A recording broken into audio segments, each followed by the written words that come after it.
All right, we are live. Welcome to episode 227 of Saturday Football Uncensored, brought to you by Saturday Down South and Texas Pete. On today's episode, we talk about the coaching movement in college football, including Alabama's successor to Nick Saban. You can find this show on our website, SaturdayDownSouth.com, and Apple and Spotify. Don't forget to join us for the live show, just like many of you are doing now, as they're piling into the chat.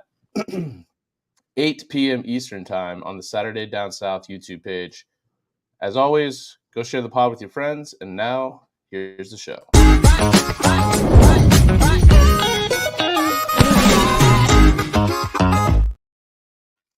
What's going on, everybody? Welcome back to another episode of Saturday Football Uncensored, brought to you by Saturday Down South and Texas Pete. I'm your host, Tyler Huck, and with me, as always, my co-host, and it's a brand new day in his world. It's a brand new day. Chris Marler. Chris. It is Tyler, it's good to have you back. You were noticeably absent on the most important day of my life when I needed you on Wednesday. Yeah, that's true. I was absent. Yeah, kind of makes me wonder what you had to do with Saban retiring. But big news week, man. So this is the absolute kiss of death. The absolute kiss of death. Monday's the national championship, and like I always do, I get super depressed as soon as the college football season's over. Kind of sucks. There's what's up, Cody Kirk? There's there's no football, so I was like, okay, we have to record on Wednesday. We could do it on Tuesday, but let's push it back. Tyler gets COVID, and I was like, you know what? We'll just bump it till Sunday. I'm gonna take my patented mental health break from the end of the season, which just means I want to sleep until I can't sleep anymore in the mornings and, enjoy a week. And maybe 45 minutes later, after posting that publicly, Nick Saban retires. He did retire. Let's just catch up on that. I know you and Drew did a great job filling in, but obviously it wasn't a total shock, right? I mean, we kind of knew that it was potentially on the table. People had kind of talked about it throughout the year as maybe being an option, but only if maybe Bama won. So I guess not. From what I was told was the plan, he would have retired last year if they would have won the national championship, which I think a lot of people kind of speculated on. And that ended up being something I think that would have been on the table. I was told it was before the LSU game. It was the week of the LSU game.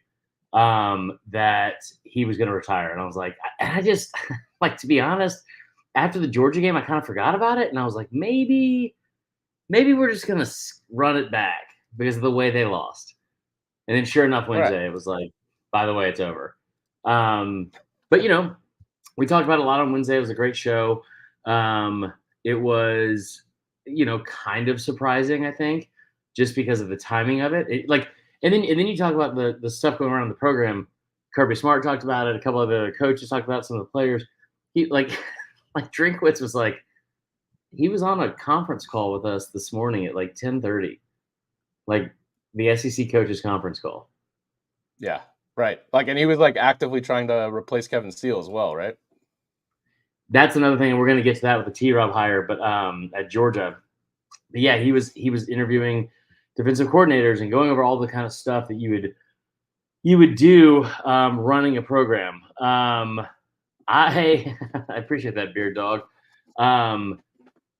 So moving on past the Saban thing, the next 48 hours, Greg Byrne comes out and says they want to have a replacement in 72 hours, which is ambitious at best.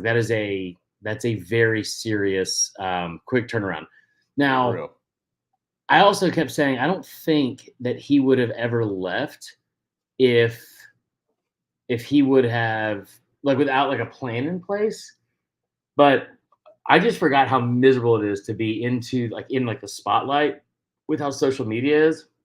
Yeah. And how long was he there? 17 years. 17 years. Yeah. So it's just it's been a while. Yeah. And then you also think about the coaching turnover in the SEC alone and just how crazy it is in college football now. A lot of it kind of sparked by his success. You're watching this unfold in the 24 hours. They were not going to hire anybody in the 24 hours. the stories, the rumors, all of the overreactions was like it was incredible to watch. Like we heard Dan Lanning was in Tuscaloosa. We heard that from an Oregon television show or like a news station. He was Yeah, I not. He think was I never think there. pretty much after COVID, like I don't think the thing like tracking planes really works anymore. Like I think people just do Zoom calls. Yeah. Well, and like so and Bama's like, I don't know if we're just rusty on it, but they weren't great at the plane tracker. Like the fans were not good at it. There was one that was like, there's somebody leaving Oregon, looks like it's headed for Tuscaloosa, and it's like the plane is like hovering over Memphis. And then Wes Blankenship looks at the plane because it says like the style of plane it is. And it's like the fucking plane that you had from Fast and Furious 8, where there's like it's like a satellite plane. They're just like in the air for what it has nothing to do with anyone shipping from Oregon, Eugene, Oregon to Tuscaloosa. Um so then it gets into Friday and so they make the hire, right? They did make the hire. Kalen DeBoer. But hey, there was a lot that played out between Saban retired and DeBoer was hired in terms You know of what? Let's start there then, Tyler. a lot What of is it that you anxiety. think played out? Well, for one, look, I'm not even saying candidate A or B or C. I'm just saying as a Florida State fan, when Norvell, Mhm. people that I know that are close to the situation said that it was a legit offer and that he was probably going to leave if Lanning turned it down. This is before Lanning even did. Right. Quote unquote. We don't know. There And, you go. let's be honest, it's all whoever you hire is always going to be the number one target, right? But also in that in-house, yeah, it is. Outside of your house, whoever you hired was definitely your fifth option. Right. That But was my favorite publicly, part. I'm saying publicly, no matter if DeBoer actually was or not, they're always going to say he was. Yeah. Listen, here's the thing. They get Kalen DeBoer. I still say that Dan Lanning would have been my first option. Yeah, Right? He was my first sure. option. Also, I mean, shout out and RIP to our really fun segment that we did last fall that I thought we were going to get to do again this fall, which was top 5 people to replace Nick Saban. We only did it once, and then it was just done. Yep. But Dan Lanning would have been my first choice. I think that they probably reached out to him, but then like hearing the speculation of like it was Lanning, then it was Norvell. There was Georgia fans that told me it was Kirby, that they reached out to Kirby and he said no. I told you flat out, I would have done all those things. Norvell wouldn't have been top 3 for me. No offense. But like I would have You're reached lost, out. bro. What's that? I said you're lost, bro. I just listen. My thing is, what I really wanted out of a candidate was go undefeated in Power 5 and actually get invited to college football playoffs. So that was like my main thing. Yeah, that's fair. So DeBoer did that.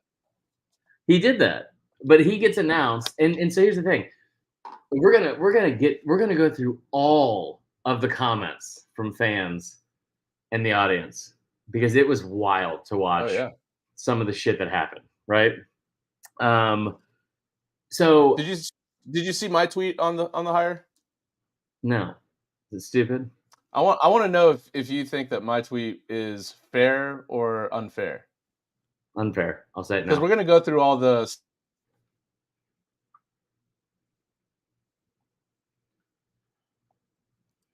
I've been recording our entire thing apparently in a text to Courtney McKinney in the chat. All right, are you frozen or what? Were you trying to find your tweet? Why are you frozen? Oh God.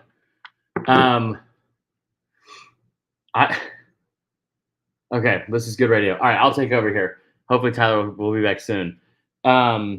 So there was a lot of what's up, Alec Davison? You look hot. There was a ton of speculation from fan bases everywhere. And like I think this is also somebody get pro internet connection. Yeah, Tyler, what is happening right now? I don't want to remove it because it's going to make me look bigger, and I feel very bloated. There we go. Okay, he's gone. So ton of speculation, and then Jimmy Sexton, the just incredible agent that he is. He's making people money left and right. I mean, left and right. So that was interesting as well. But they announced that it's going to be Kalen DeBoer. Now, here's where the positives come from for me. Tyler's back. All right. Are you still fucking frozen? I don't think. Okay, good. Your eyes are moving. Yeah, I didn't realize that Jimmy Sexton was so fat. He's built like Jimmy Rain from Auburn. But they announced that it's Kalen DeBoer, and my first thought is, I love the hire. I think it's a great hire because he's a winner, and his track record speaks for itself. 104-12 career record. He's been a head coach for 9 full seasons. He's had 11 wins or more in 7 of those seasons. He was 5-0 against Sark and Lanning, who were rumored to be your top 2 choices. That's one of the things that I really did love. Side note, and you'll hear me say it multiple times. If Lanning was the number 1 choice, which he would have been my number 1 choice, to be very clear, I'm not in charge of the coaching search. Thank God. You guys know how bad my instincts are with almost everything. But like, if Dan Lanning is the first choice and they don't hire him, but they hire the guy that's beaten him 3 times in 2 years, I love that. So 5-0 against Sark and Lanning in 2 years. And then you talk about going to the program. 2-0 against Lincoln Riley as well. Which is not that impressive to me, but yes. Well, if you're talking the top names in the game right now, right? Especially for coaching replacements. And then he's 25-3 at Washington, and during the 25-3 stretch, Washington, people forget, was a 4-8 program when he took it over. 4-8. They had 7 combined wins in the 2 years prior to him being there. 4-8 the year before he gets there. In the year he gets there, they go 11-2 in year 1 at the Power 5 level. Like, that's not. Like, and this is where I can't wait to do this. I told Tyler this is the plan yesterday, and I am so fucking excited to do it. But I'm going to poke hole in every single possible argument that has been made about why it's a bad hire. Because I don't care if it's being biased or sunshine pumping or whatever you want to call it. I'm going to try my best to be positive about this hire because I think it's a good hire. I think if you go out, this is a top 3 choice no matter what. So I don't care if it wasn't the first choice. I don't care if it wasn't the second choice, which, again, none of us know. None of us know that. We just all assume it was. Right. And by the way, let me be petty because I'm pretty sure Bay is not listening to it. She's going to hate that I said that. But Allie's not listening in the chat anymore. Another thing I love about this hire, he has no correlation to hookers or prostitutes like the coach at Auburn right now. Got to say we nailed it. There are some things that are concerning, mainly the fact that he has used every single job as a stepping stone. I don't think this is one of them. Willie Gray says, we wouldn't expect anything else. We got 1,000 Milrow memes. We got more, baby. We got more. I got him in the chamber right now. But I think that it's a really good hire. There's some concerns, like the recruiting is a concern.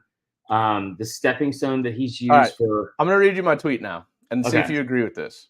My bad. Massive job ahead for Kalen DeBoer at Alabama, but he has seemed up for it thus far in his career. Despite having less talent, this was before everybody was on this track, by the way. Yeah. Despite having less talent, he went 3-0 against Dan Lanning, turned a low 3-star QB from Florida into a Heisman contender, won Pac-12 Coach of the Year his only 2 years at Washington. There will be questions about no Southern ties, lack of recruiting prowess, especially along the D-line, and there will be questions how those will mix with the immense pressure the top job in the SEC comes with, only enhanced by replacing the GOAT. Will be fascinating to watch this play out one way or the other. Yeah, that's a really good tweet. Thank you. I didn't see that. Did I not follow you on Twitter? Pepper says hello. Yeah, you might have unfollowed me after I threatened to never follow college football again if Norvell left. This, by the way, behind the scenes here, this is one of the actual terrifying things that I was so depressed. I'm like, I'm just going to sleep until there's an announcement, and that's all I know to do.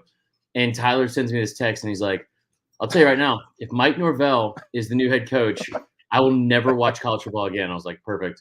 No, I think you nailed it, man. I think you nailed it in every single sense of the word. It's like, I think I'm surprised that the only thing people are saying isn't strictly about recruiting, because that's the only thing that you could really point at where it's like negative. But also, you keep up with recruiting more than I do. But like, I've never seen Washington finish the top 10 class. I've never seen Washington like banging down the doors for a bunch of 5-stars necessarily. That seems like that's a place that has, for the most part, I don't want to say always, but for the most part, say that it is a place that develops talent and goes from there. Yeah, I mean, look, I think if you're at Washington, you can get away with playing your conference games while having less talent and just better coaching. Yeah. And to a lesser extent, that's what Norvell has done. I think Norvell and DeBoer are kind of very similar candidates for the job because there's been some questions. They've had some high profile misses, Travis Hunter, KJ Bolden. So there's some questions about recruiting there. But Yeah. I mean, when you talk about coaching acumen, like there's not many better than DeBoer. Now, Alabama doesn't just like from what I've seen and what I've heard from news outlets like just like national people and even like the Florida State side was that Bama never really had to get super focused about their NIL collective because Saban was the attraction. Right. And so Not they're gonna a get little discounts. behind on that. Yeah, like Mhm. people like kids would take discounts to come play for Saban, right? So Yeah. you don't have that anymore. Bama, maybe like right now because of everything Saban's done, Bama kind of sells itself, but it hasn't always just sold itself where everyone's going to go there. They're going to have the number one recruiting class. So there are going to be questions about that have to be answered, but to act like they just won't be answered is Yeah. kind of ridiculous too. I mean, he still has to fill out his defensive staff, which if I think he's smart, he's going to get some people that are from down here that have connections to the high schools, and go from there. So where do you want to go from here? Do you want to go into the pros and cons of this hire and the plan that I wanted to go into?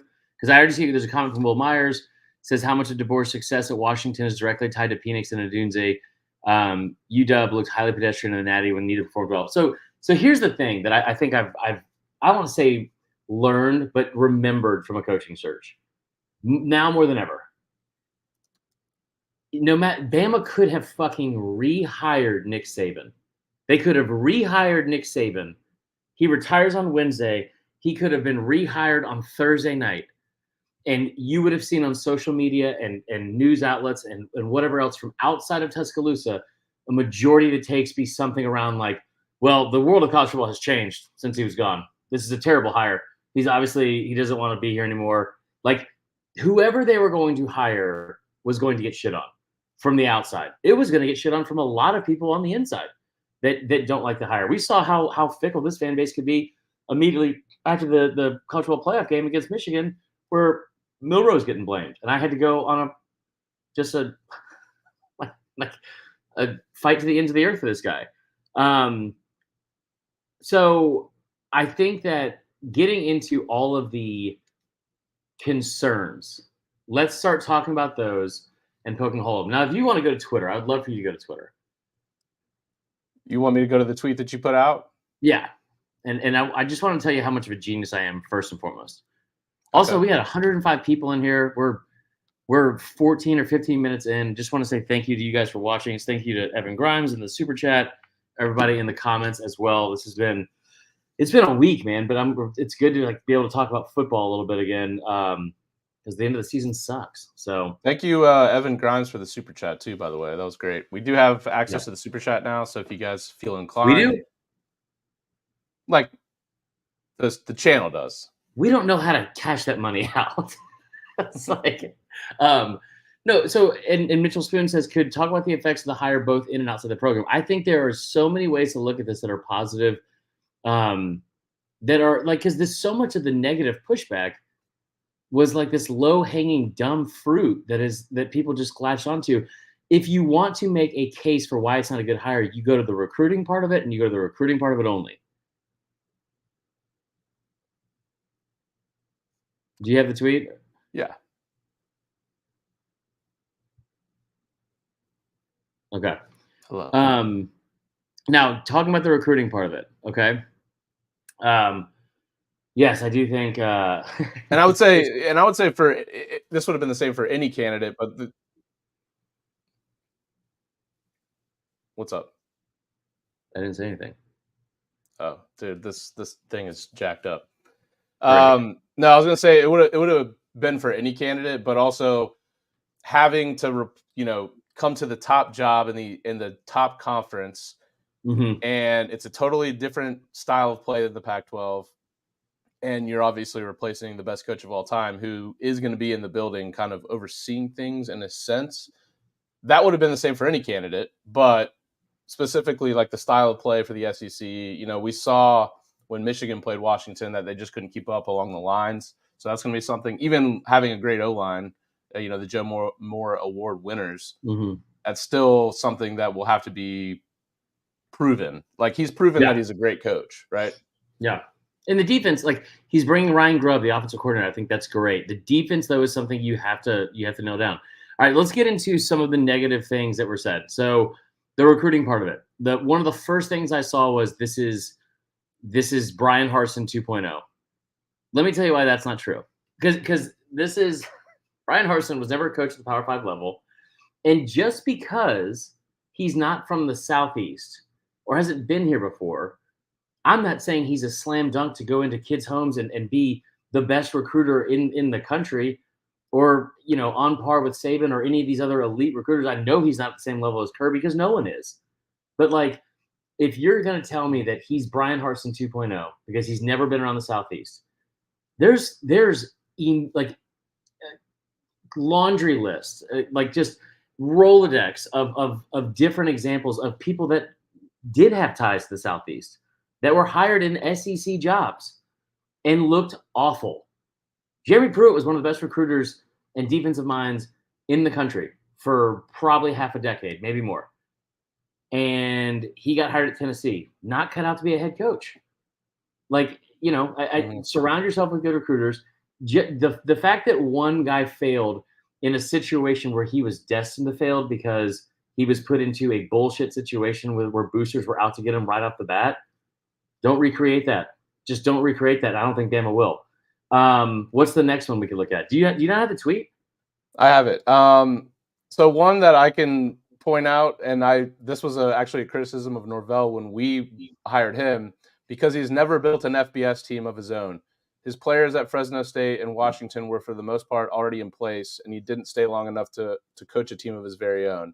At best, he is unproven as a recruiter.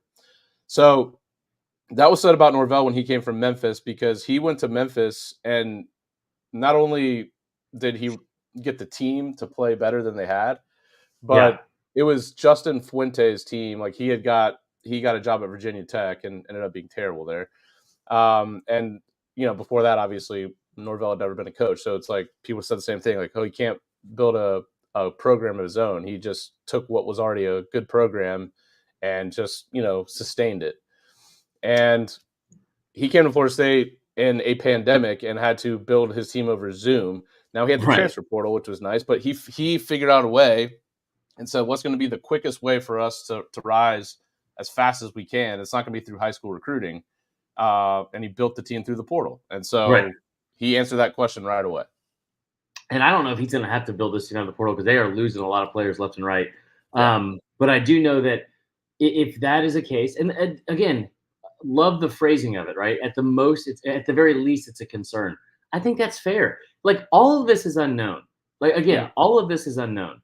Like we don't know what choice he was. We don't know, but we can look at the results on the field. And if you're going to tell me he didn't build a team of his own, okay. But I do know that he took a team that went 4-8 the year before, and then took him to 11-2 and 14-1. I saw earlier in the chat somebody said that it was only because how good Michael Penix was and the first round receiver Odunze. Okay, so if you think it's a situation where he was only good because the talent that he had at Washington, what the fuck do you think he's walking into in Tuscaloosa? Because even with Isaiah Bond being gone, like the talent level of every position, if you're not a fan of Jalen Milroe, we can fight about that some other time. But Julian Sayin, 5-star quarterback, who's one of the top quarterbacks in the country coming in, I love the idea of him coming in and being your quarterback in this system.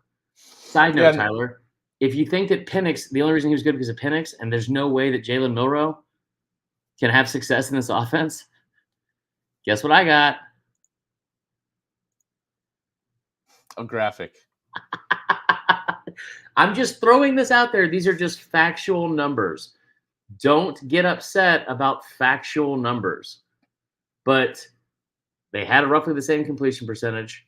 He had a higher yards per attempt, and he had this is the one that stands out to me is the passer rating. I don't think that in year one it's going to be from a passing standpoint. I don't think they're going to have Michael Penix is awesome. I don't think it's going to be the significant drop off at quarterback play that you're going to see, and I also don't think that Will Rogers is coming in to take over the job just because he's in the transfer portal again. Listen, Lloyd Townsend says that one of the best points, and this I meant to say this earlier. I'm glad he brought it up. Saban never coached in the South until LSU. How did that turn out for a coach with no ties to the SEC? Give the man a chance. Roll Tide. So that's another thing I think is a good point. What's the next one? Let's see here. Tough following a legend. We kind of touched on that. As a Bama fan, I'm concerned about the intensity we'll play with on defense. Okay. So I think that's the one thing you're going to have to surround yourself with. And I think that there's a lot of people that will look at that loss of Travis or Travaris Robinson going to Georgia and how big of a deal it is. I personally would have loved to keep Travaris Robinson. I will also tell you, and Georgia fans aren't going to want to hear this, Saban, and Kirby even spoke to this. Saban was interviewing defensive coordinator candidates because Kevin Steele retired. He was doing that on Wednesday. Right. If Travaris Robinson would have been guaranteed the defensive coordinator position under Saban, he probably would have kept that and kept the role and the title and all that came with it instead of being defensive backs coach and co-defensive coordinator, along with another co-defensive coordinator, and then Will Muschamp, who is not the co-defensive coordinator because he's an analyst now. So, well, you didn't think that was a savage move by Georgia? One of them. I thought it's a great pickup. He's a really good recruiter, and I wish that Bama would have kept him. I also, Willie Gray says that was already in the works before Saban retired. I don't feel like it was like if he was supposed to be the defensive coordinator that Saban was going to hire himself, or that Saban was going to tell the new regime, like, this is the guy you have to have, they would have done it. Yeah. The other thing I want to say about Penix too is let's actually not use that as a negative, but a positive for DeBoer, because Penix was not a highly rated recruit. He went to Indiana out of high school, and you know who coached him in Indiana? Kalen DeBoer. Right. So it's not like Kalen DeBoer is the reason he went to Michigan or to Washington. So what we're saying, Tyler, is he's only good because even though he wasn't a highly ranked recruit or that great when he was at Indiana, Kalen DeBoer coached him up, and then he became really good. Now he might be a first-round pick. That's the only reason they were good is because he had a really good quarterback. Right. Okay. The one that he developed and recruited.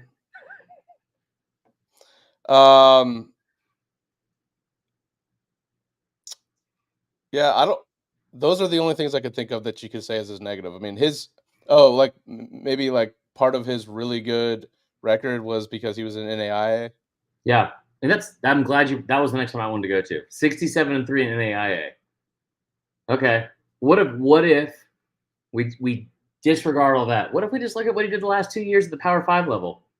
When he went 25-3 and played for a national championship 6 calendar days ago, and went 14-0 to start the year, and ended up losing to Michigan. And by the way, losing to Michigan sucks. I can tell you that personally after watching my team do it.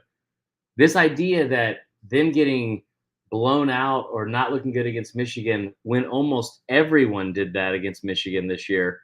They had a average margin of victory that was the highest in the country throughout the season at plus 27. I have a hard time believing that's a really good defense. It was the number one defense in the country. Mm-hmm. Yeah. Wait, what? And let's be honest. I mean, you don't really have to recruit to the level on the D line in the Pac-12. So when you go to play like a Big Ten or an SEC team, especially like an elite Big Ten team, you're going to face a disadvantage along the line. That's just how it is. And so it's going to be tough to move the ball anyways. You would think, or at least you would hope if you're a fan of Alabama, that the trench play will be elevated as far as recruiting is concerned. And I don't even want to be Now, that much of a sunshine pumper about that because I think he's going to have to go prove it. And it is a little bit worrisome that you look at all the numbers that he's got from like everyone he's bringing in on the staff is mainly offensive. Ryan Grubb, the OC coming along with him, I think is huge.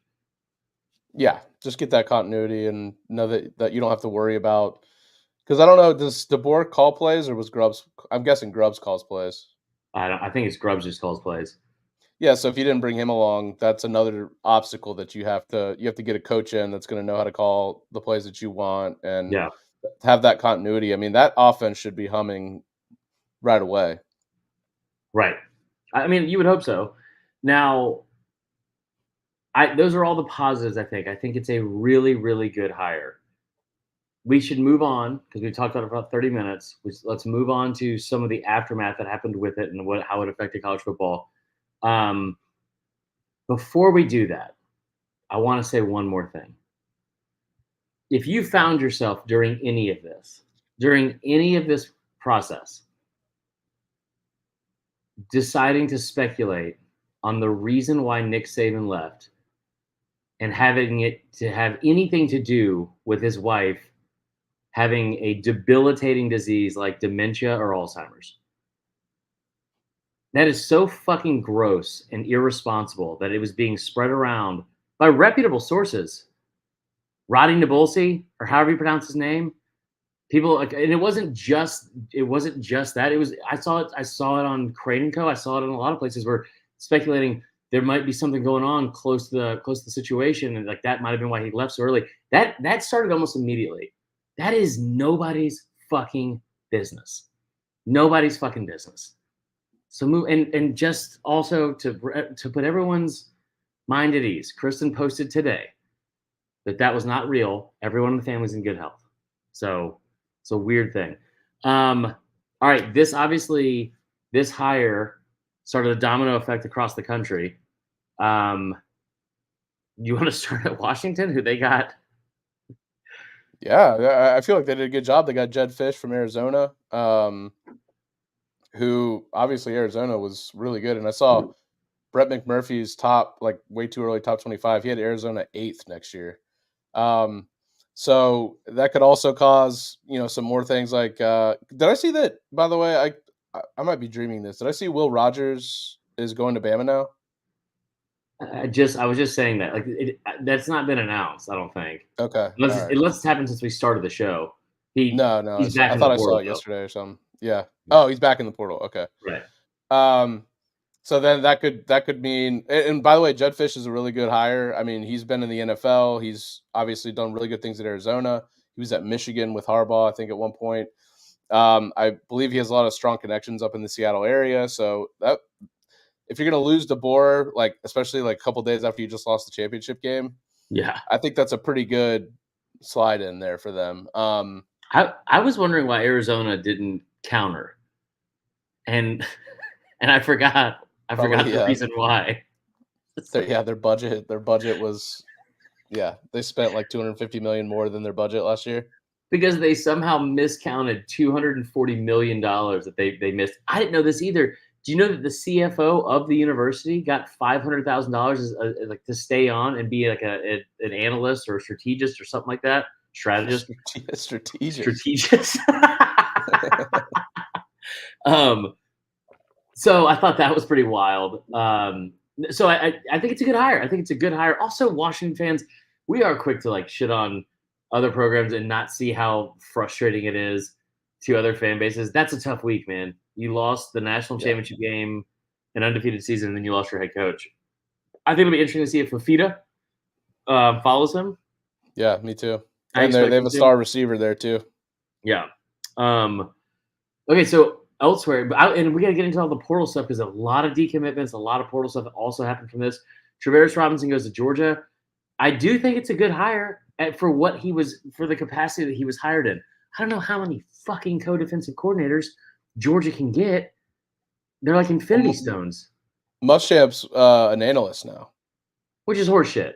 He's going to spend more time with his family. And I'm just listen. I don't feel like this is just a me thing. Who wants to spend more time with their family? What I mean, like, what are we talking about here? Um, yeah, I mean, look, it's like obviously especially on the recruiting side, it's a good hire for Georgia. To me, it's like I don't think it really matters who you hire, where, how good of a recruiter they are. They've had the number one class for the last like what 5 of the last 6 years. I mean, how much better are you going to get on the recruiting trail because of that? We got breaking news here. Uh oh, like real breaking news. Yeah, it's from Courtney McKinney. I don't know if this is real or not, but it says it's looking like T. Rob and DJ Durkin will both be a part of the defensive staff at Alabama. We'll see. Yeah, We'll see. Okay, so that domino you just happened. let Courtney break news on our show though, and if it's fake, she's gonna have to pay the price. What does that mean? We're gonna have to kill her. Me and Courtney have been teaming up all weekend and just owning Auburn fans in this group chat we're in. It's been a lot of fun.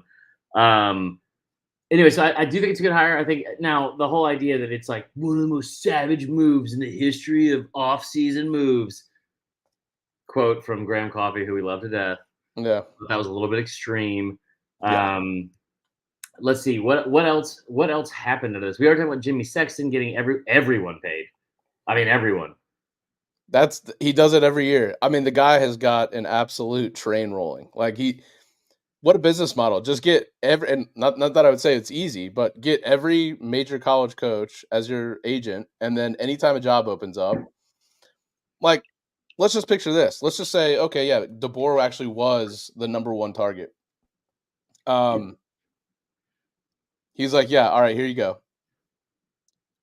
That's fine. We'll work on DeBoer, but we're gonna put out that you also are interested in Steve Sarkisian, my client, Norvell, my client, this person, my client, and we'll just work their schools. Lanning, my client, we'll just work their schools for more money for them, all the while knowing we're gonna get DeBoer, also my client. Right. Who's taking a pay cut from what Washington offered him? $1.3 million less to coach at Bama than he was going to get at what do you call it? Washington. At Washington. All right. So, and I didn't want this to be only Bama themed, but I also don't care. But let's talk about how this has affected the transfer portal. Isaiah Bond, who became the number 2 overall player in the portal, he transferred to Texas. Yep. Now, I have some feelings on this. Did you see the video that he posted? I did not. I saw that he committed there, but I did not see his video. There's a screenshot of him in a Lamborghini, for one, that he posted on his Snapchat. Also, I hate that this is how we're fucking breaking news now. Isaiah Bond posted on his Snapchat he was in a Lamborghini in Austin. Me and Isaiah have a snap streak of 37. So he posted that. And then, Tyler, he posted a video today of him being fed grapes. Oh, yeah? Yeah. That is something.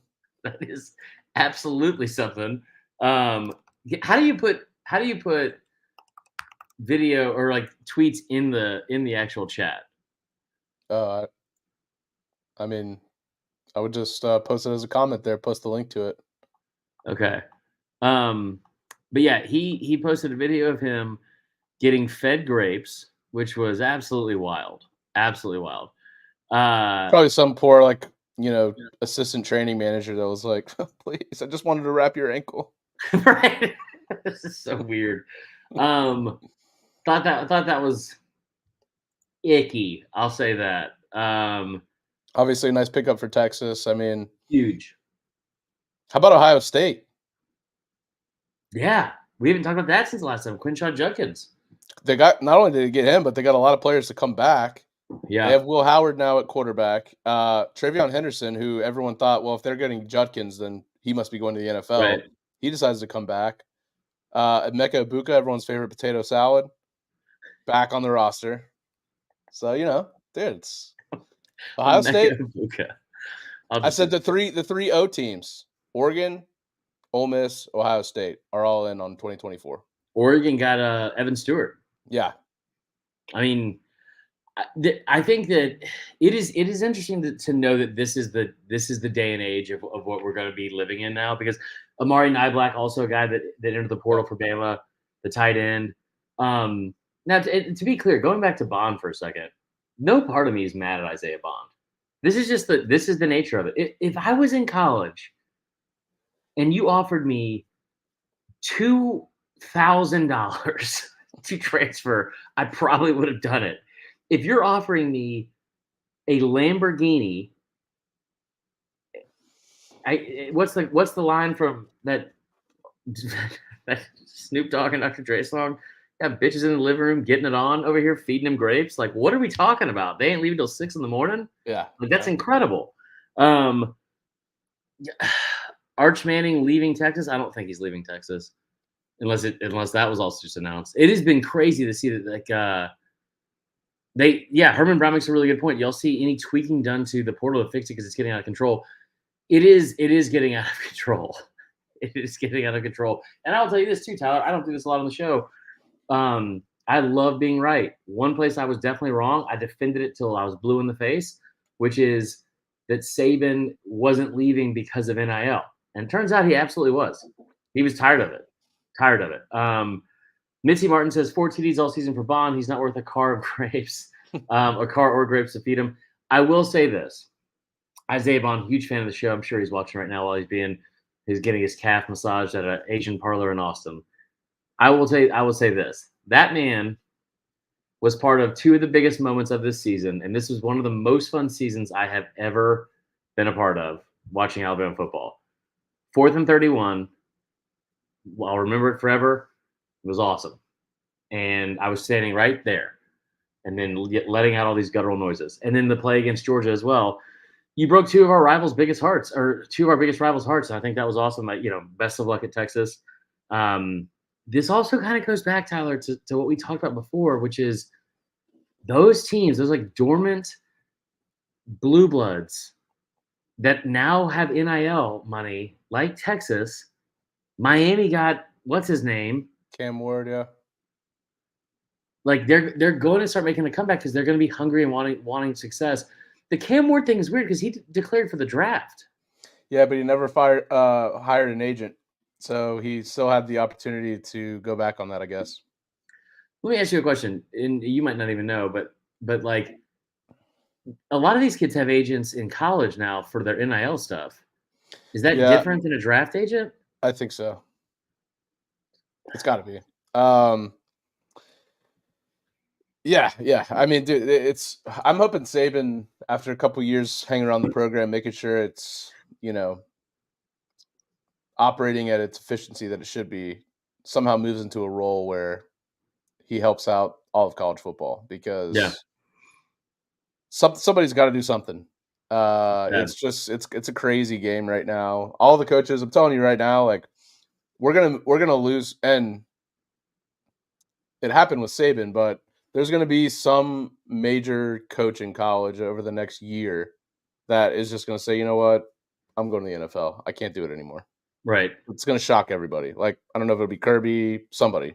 Kirby's addicted to the recruiting game, but somebody who doesn't just absolutely love it, I could see, like, there's been a lot of speculation about Kirby doing that. I just don't. There's no reason for him to be. Dude, did you see this? If he hates where college football is, and there's no end in sight, Yeah. I mean, it is wild that like the whole thing is like even Bond posted something today. They were like, did DeBoer not reach out to you? And he's like, he did. I didn't pick it up. I never responded. Right. It's like, what? Like, why would you not? I don't. Kirby, did you see the stat about how many active coaches have beaten Kirby Smart since 2018?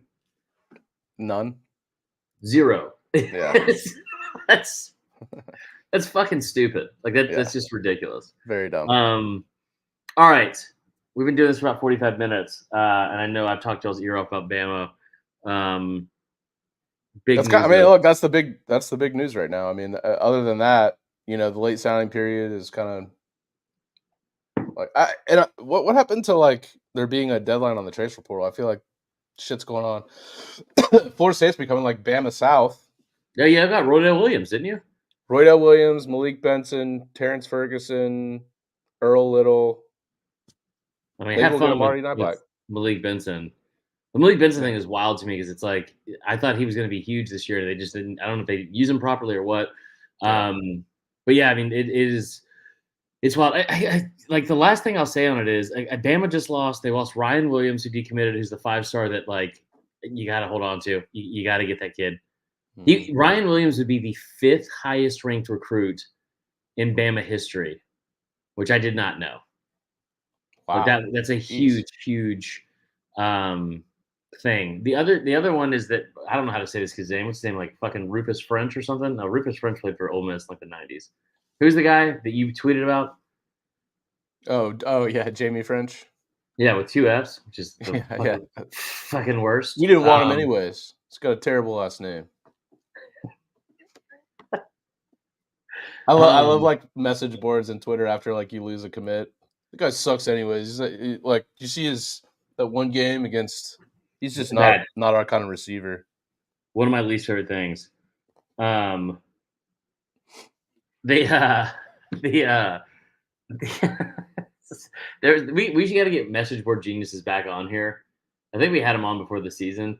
They made some comment about how somebody was talking about, like an Arizona fan was like, fucking can't believe Fish left. I hope his wife cheats on him.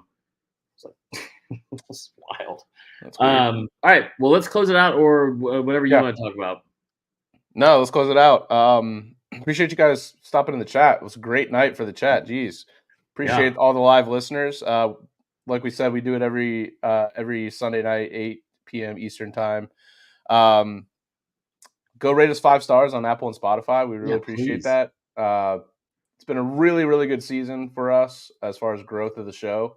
And the only way that we're going to continue to grow is if you guys go out there, share the word, but also if you haven't 5 stars, or I think after a while it resets, if you've already given us 5 stars, do it again.